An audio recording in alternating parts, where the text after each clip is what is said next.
Good morning everyone. आज हम लोग ह्यूमन हेल्थ एंड डिजीज का कुछ क्वेश्चंस कर रहे हैं।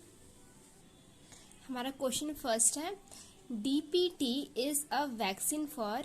डीपीटी किसके लिए, किस वैक्सीन के लिए यूज किया जाता है, किस वैक्सीनेशन के लिए? इसका करेक्ट ऑप्शन है सी,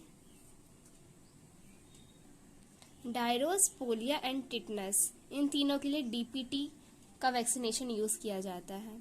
हमारा सेकंड क्वेश्चन है, which of the following can not B control by vaccination. हमें 4 ऑप्शन दिया है, इसमें बताना है कि कौन सा डिजीज है जो वैक्सीनेशन से कंट्रोल नहीं किया जा सकता है। इसका करेक्ट ऑप्शन है बी, डायबिटीज जो है हम वैक्सीनेशन से कंट्रोल नहीं कर सकते हैं। बाकी स्मॉल पॉक्स, पोलियो और कफ वगैरह को हम लोग वैक्सीनेशन से कंट्रोल कर सकते हैं, सिर्फ डायबिटीज नहीं कर सकते हैं। अब देख लीजिए क्वेश्चन में कि उसमें कैन बताता है या कैन नॉट होता है, कि बहुत सारे लोग क्वेश्चंस पढ़ने में गड़बड़ कर देते हैं। इसमें कैन नॉट पूछा था। ठीक, क्वेश्चन नंबर 3 पे आते हैं, which disease can not be prevent by immunization. Immunization के लिए immunization, which disease can not be prevent by immunization. बताना कि इन चारों में से कौन सा है जो इम्यूनाइजेशन से प्रिवेंट नहीं किया जा सकता है। सो करेक्ट ऑप्शन है सी, एंगीना। एंगीना जो डिजीज होती है ना, वो हम लोग इम्यूनाइजेशन से प्रिवेंट नहीं कर सकते हैं। क्वेश्चन नंबर 4 पे आता है, क्लोराबैक्यूलस वॉज डिस्कवर्ड बाई। क्लोराबैक्यूलस किसने डिस्कवर किया था? इसका करेक्ट ऑप्शन है सी, रॉबर्ट कॉच। रॉबर्ट कॉच ने क्लोराबैक्यूलस को डिस्कवर किया था। क्वेश्चन नंबर 5 पे आते हैं, मिसेलिस is a disease cause by. मिसेलिस एक डिजीज होता है जो कौन से बैक्टीरिया, प्रोटोजोआ, वायरस या वर्म से कॉज करता है। इसका करेक्ट ऑप्शन है बी, वायरस से ये कॉज करता है। क्वेश्चन नंबर 6 पे आते हैं, a pregnant woman is advise to undergo abortion if she contacts a disease called. अगर प्रेग्नेंट वुमन को मतलब एडवाइस किया जाता है कि आप ना एबॉर्शन करवा लीजिए, क्योंकि उनको एक डिजीज हो जाता है, चिकन फॉक्स। अगर चिकन फॉक्स उनको हो जाता है ना, तो उनको एडवाइस किया जाता है नहीं चिकन फॉक्स नहीं, स्मॉल फॉक्स हो जाता है। स्मॉल फॉक्स हो जाता है तो प्रेग्नेंट वुमन को एडवाइस किया जाता है कि आप एबॉर्शन करवा लीजिए, क्योंकि उससे बेबी को और मदर को दोनों को हार्म हो जाता है। बहुत हार्मफुल डिजीज है ये, मतलब प्रेग्नेंट में बहुत ज़्यादा हार्मफुल करता है, तो इसलिए उसको एडवाइस किया जाता है कि आप एबॉर्शन करवा लीजिए। इसका स्मॉल फॉक्स करेक्ट ऑप्शन है। ओके, क्वेश्चन नंबर 7 पे आते हैं, विच of the following disease was prevalent among red Indians. Red Indian से कौन सा डिजीज होता है? सी करेक्ट ऑप्शन है, साइफिल्स होता है, साइफिल्स। क्वेश्चन नंबर 8 पे आते हैं, fever causing substance is called. जो फीवर कॉज करता है उस सब्सटेंस को हम क्या कहते हैं? B, pyrogen. पायरोजन कहा जाता है, जो हमें फीवर कॉज करता है ना, उसे पायरोजन कहते हैं हम लोग। क्वेश्चन नंबर 9 पे आते हैं, the word vaccination has been derived from a Latin word which related to. जो वैक्सीनेशन वर्ड है ना, टर्म है, वो किस चीज से रिलेट करता है? काउ। काउ से इस वर्ड को ड्राइव किया गया है, वैक्सीनेशन को। Cow is correct option. Question number 10 पे आते हैं, which one of the following causing the chikungunya disease. Chikungunya disease है वो कौन सा, इसमें से कौन सा है जो कॉज करता है? वायरस। वायरस जो है ना, वो चिकनगुनिया डिजीज को कॉज करता है। वायरस का करेक्ट ऑप्शन है। क्वेश्चन नंबर 11 पे आते हैं, which one of the following disease in humans can spread through air. इसमें से कौन सा डिजीज है जो एयर के थ्रू स्प्रेड कर लेता है? Option B, tuberculosis. ये ट्यूबरकुलोसिस है ना, एयर के थ्रू स्प्रेड कर देता है, खांसी जुकाम जैसे होता है ना, छींकते हैं तो फिर उसके थ्रू ये कॉज करता है। क्वेश्चन नंबर 12 पे आते हैं, to suspect HIV and AIDS, मतलब दोनों में से कोई एक, in a young individual which one among the following symptoms is mostly consider. इसमें पूछा गया है ना कि HIV या फिर एड्स के लिए किसी भी इंडिविजुअल को, किसी भी यंग इंडिविजुअल को अगर HIV या एड्स हो जाए तो हमें कैसे मतलब पता चलता है, कौन सिम्टम्स पता चलता है कि वो HIV या फिर एड्स है? ऑप्शन डी करेक्ट है, सर्वाइविंग परसिस्टेंस हेडेक, हेडेक हो जाता है बहुत ज़्यादा तो उसे पता चल जाता है कि हमें ये बीमारी हो गया है। क्वेश्चन नंबर 13 पे आते हैं, insect that can transmit disease to human are refer to as, जो इंसेक्ट हम ह्यूमंस को डिजीज ट्रांसमिट करता है, मतलब एक जैसे कि मक्खी मच्छरी सब होता है ना, तो वो सब इंसेक्ट्स है तो वो ह्यूमन को कोई बीमारी मतलब दे देता है, जैसे कि मतलब कुछ भी, जैसे कि हम लोग मलेरिया हो जाता था मच्छर के कारण, तो वो कैसे कौन कैरी करता है, मतलब उसको क्या बोलते हैं, कैरियर बोलते हैं, वेक्टर बोलते हैं, ये पूछा गया है। इसको वेक्टर्स कहा जाता है, जो इंसेक्ट ट्रांसमिट करता है डिजीज को वेक्टर कहा जाता है। क्वेश्चन नंबर 14 पे आते हैं, for which one among the following disease no vaccine is yet available, इसे बताया गया, उसे पूछ रहा है क्वेश्चन में कि ना कि ऐसा कौन सा डिजीज इन चारों में से जिसके लिए वैक्सीन अभी तक अवेलेबल नहीं किया गया है। तो क्वेश्चन 14 का बी ऑप्शन करेक्ट है, मलेरिया, मलेरिया के लिए कोई भी अभी तक वैक्सीन को अवेलेबल नहीं किया गया है।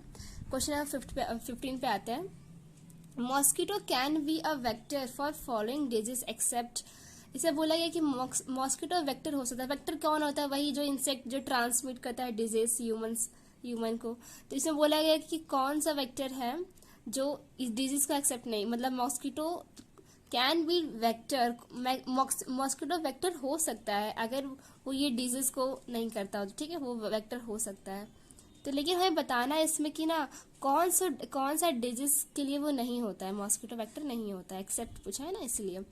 तो क्वेश्चन नंबर 15 का डी ऑप्शन करेक्ट है, काला अजहर, जो काला अजहर बीमारी होता है उसके लिए मॉस्किटो वेक्टर नहीं होता है। क्वेश्चन नंबर 16 पे आता है, which of the following disease is cause due to allergic reaction, allergic reaction से कौन सा बीमारी कौन सा डिजीज कॉज करता है। क्वेश्चन नंबर 16 का सी है करेक्ट ऑप्शन, अस्थमा, अस्थमा जो है वो जो डिजीज है वो cause due to allergic reaction. Question number 17 पे आते हैं, amnesia is related to, question number 17 पूछ रहा है एमनीसिया इज रिलेटेड टू, कौन सा सिम्टम्स है इसमें से ये पूछ रहा है इसमें। क्वेश्चन नंबर 17 का डी ऑप्शन करेक्ट है, लूज ऑफ मेमोरी, कोई अपना दिमागी हालत खोने लगता है तो उसको ये बीमारी हो जाती है, उसे रिलेट किया जा सकता है कि हाँ आपको एमनीसिया हो चुका है। क्वेश्चन नंबर 18 पे आते हैं, protein calories mail nutrition cause, बोल रहा है कि ना माल न्यूट्रिशन से कौन सी बीमारी हो जाती है, तो ये ज़्यादातर बच्चों को होता है, छोटे बच्चे होते हैं पैदा होते हैं उनको होता है, तो क्वाशियोकोर है ये बीमारी हो जाती है इसके कारण, माल न्यूट्रिशन के कारण, मतलब न्यूट्रिशन की कमी हो जाना बच्चों में। क्वेश्चन नंबर 19 पे आता है, which of the following is not a mosquito burning disease, इसे वो पूछ रहा है ना कौन सा है जो मॉस्किटो के कारण डिजीज नहीं होता है। इसका करेक्ट ऑप्शन है सी, स्लीपिंग सिकनेस, वो कोई मॉस्किटो से नहीं होता, मतलब वो एक अलग ही बीमारी हो जाती है।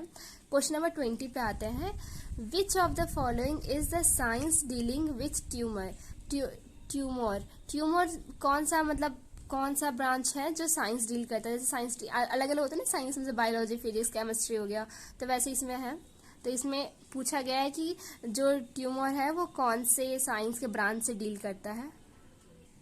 ऑन्कोलॉजी, ऑन्कोलॉजी से करेक्ट ऑप्शन है option number C. Question number 21 पे आते हैं, the person working in textile factory such as carpet weaver are expose to which of the following occupational disease, तो इस क्वेश्चन में बोल रहा है कि एक पर्सन है, एक इंसान है जो टेक्सटाइल फैक्ट्री में वर्क करता है, तो उसको वहाँ पे कुछ मतलब होगा खांसी जुकाम टाइप कुछ होगा, सांस लेने में दिक्कत होती होगी, तो उस डिजीज का नाम पूछ रहा है कि मतलब कौन सा होता होगा, तो इसका करेक्ट ऑप्शन है बी, अस्थमा एंड ट्यूबरक्लोसिस, ये बीमारी हो सकता है, मतलब फैक्ट्रीज वगैरह में होता है ना, पूरा पैक होता है, उसमें प्रॉब्लम्स हो सकती है ना लोगों को सांस वगैरह के लिए, और ये सब के लिए ज़्यादातर यही प्रॉब्लम होता है। क्वेश्चन नंबर 22 पे आते हैं, HIV मेनली इन्फेक्टिस, HIV किसको ज़्यादातर इन्फेक्ट करता है, इसका करेक्ट ऑप्शन है सी, हेल्पर लिम्फोसाइट, हेल्पर लिम्फोसाइट को HIV ज़्यादा इन्फेक्ट करता है, बाकी सबको इतना नहीं करता, लेकिन हेल्पर लिम्फोसाइट को बहुत ज़्यादा करता है लिम्फोसाइट। क्वेश्चन नंबर 23 पे आते हैं, Minamata disease is cause by, इसे बोल रहा है कि मिनामाटा डिजीज मतलब कैसे कॉज करता है। 23 का ऑप्शन सी करेक्ट है। Industrial wastage having mercury compounds, इसके कारण ये मिनामाटा डिजीज हो जाता है, इंडस्ट्रियल की वेस्टेज के कारण और मर्क्यूरी कंपाउंड के कारण हो जाता है। क्वेश्चन नंबर 24 पे आता है, which of the following is a water borne disease, मतलब इसमें से कौन सा डिजीज, मतलब कौन सा डिजीज है जो वाटर बॉर्न से हो जाता है, बीमारी हो जाती है। 24 करेक्ट ऑप्शन है बी, क्लोरेरा। क्वेश्चन नंबर 25 पे आता है, BCG इज यूज्ड अगेंस्ट, इसे बोल रहा है कि BCG किसके अगेंस्ट यूज किया जाता है। ऑप्शन ए करेक्ट है, ट्यूबरकुलोसिस, ट्यूबरकुलोसिस के अगेंस्ट BCG का यूज किया जाता है। क्वेश्चन नंबर 26 पे आता है, a girl late sweets contaminated with flies, मक्खी वक्खी के मतलब कंटेन में वो आया होगा, उसे मिठाई या नो मिठाई को उस लड़की ने खाया है। Due to this is suffer from disease diagnose as, तो बोल रहा है, इसे पूछ रहा है कि कौन सा डिजीज को मतलब कौन सा डिजीज का होगा या फिर होने वाला होगा, कौन सा सफरिंग कर रही है, वो झेल रही कौन सी बीमारी को। तो क्वेश्चन नंबर 26 का डी ऑप्शन करेक्ट है, क्लोरेरा बीमारी से वो सफर कर रही है। क्वेश्चन नंबर 27 पे आते हैं। क्वेश्चन नंबर 27 में तो बहुत इजी है, कार्डियल लिखा है, मतलब देखिए बहुत इंपॉर्टेंट क्वेश्चन है और बहुत इजी क्वेश्चन है। Myocardial infection is a serious disease of, इसे बोल रहा है कि इन चारों में से किसमें ये इन्फेक्शन होता है, मायोकार्डियल। तो ये कार्डियल मतलब होता है ना कि ये हार्ट से रिलेटेड बात कर रहा है, तो इसका ऑप्शन ए करेक्ट है, हार्ट। बाकी ब्रेन, किडनी और लंग्स के लिए अलग वर्ड यूज किया जाता है। कार्डियल जो कार्डियोलॉजिस्ट होते हैं वो हार्ट का बीमारी करते हैं, तो हार्ट का बीमारी है, ठीक है। क्वेश्चन नंबर 28 पे आते हैं, ये हमारा इस वीडियोस का लास्ट क्वेश्चन होगा। अगर आपको मतलब पूरा डिटेल में एक्सप्लेनेशन चाहिए या फिर इस चैप्टर को पढ़ना है तो फिर आप कमेंट से बता सकते हैं। तो चलो लास्ट क्वेश्चन स्टार्ट करते हैं। Cancer located in connective tissue is called, जो कैंसर होता है ना वो कनेक्टिव टिश्यू में मतलब कहाँ पे लोकेट होता है और उस जो लोकेशन होता है उससे क्या बोलते हैं, कौन सी बीमारी उसको बोली जाती है। इसका बी करेक्ट ऑप्शन है, सारकोमा, सारकोमा इसका बोला जाता है जहाँ पे कनेक्टिव टिश्यू के बगल में जहाँ लोकेट होता है ना कैंसर उसको। तो thank you for watching my video.